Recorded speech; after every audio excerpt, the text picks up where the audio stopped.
Iniinda pa ng 69 na taong gulang na si Nora. Hindi niya tunay na pangalan ang mga pasa sa kamay, braso at tagiliran.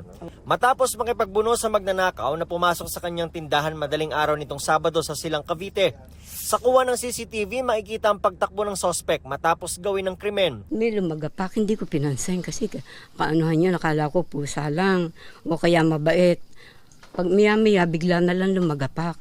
Hindi pa rin ako bumangon.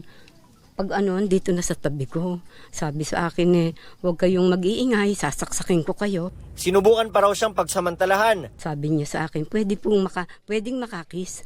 Ay may taklob pa ako. Sabi ko, iho, ang tanda-tanda ko na. Maawa ka naman sa akin, may nanay ka rin. Kinuha raw ng sospek ang pera ng biktima na ayon sa Silang Pulis ay aabot sa 120,000 pesos. Tinangay rin ang mga alahas at gamit na aabot sa halos kalahating milyong piso.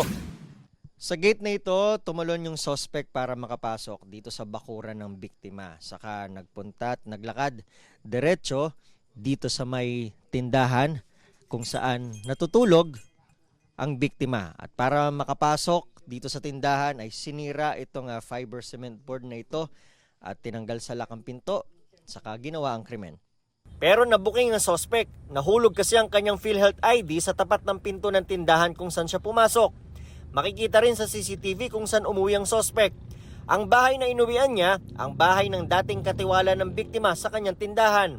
Tagabantay ng tindahan, tagabili ng paninda, tagabili ng gamit, etc. So, given na alam niya kung saan nagtatago ng pera, ng properties, ng jewelries and other personal belongings ng si victim. Ang sospek, kapatid daw ng katiwala ng biktima. Nang puntahan ng pulis sa bahay, wala na raw ng sospek. Pero nandoon ang dating katiwala ng biktima na siyang inaresto ng mga pulis. We were able to establish na talagang matagal ng pinagtanuhan itong mga magkapatid na pagnakawan si Lola. Ayon sa naarestong dating katiwala, wala siyang kinalaman sa ginawa ng kapatid. Hindi raw siya kasabwat sa pagnanakaw. Aminado itong kakaibang kinikilos ng kapatid noong madaling araw ng Sabado na ayon sa kanya ay dati na rin may kaso ng karnaping. Nung dumating po siya sa bahay, halos gumagapang po siya dahil syempre parang may tinataguan. At nang aming tanungin anong suot ng kanyang kapatid. Naka-jacket po siyang itim. Tapos naka-short, pantalon, naka-wood lang po siya. Opo, naka-wood. Kundi pula or itim. Sakto sa suot ng lalaking nakita sa CCTV. Panawagan niya sa kapatid. Tol, sumuko ka na lang. Huwag mo kaming idamit-damit. Dahil pamilya ako Maawa ka naman sa amin.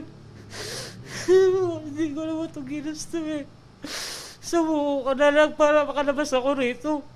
Para sa GMA Integrated News, ako si Nico Wahe, ang inyong saksi.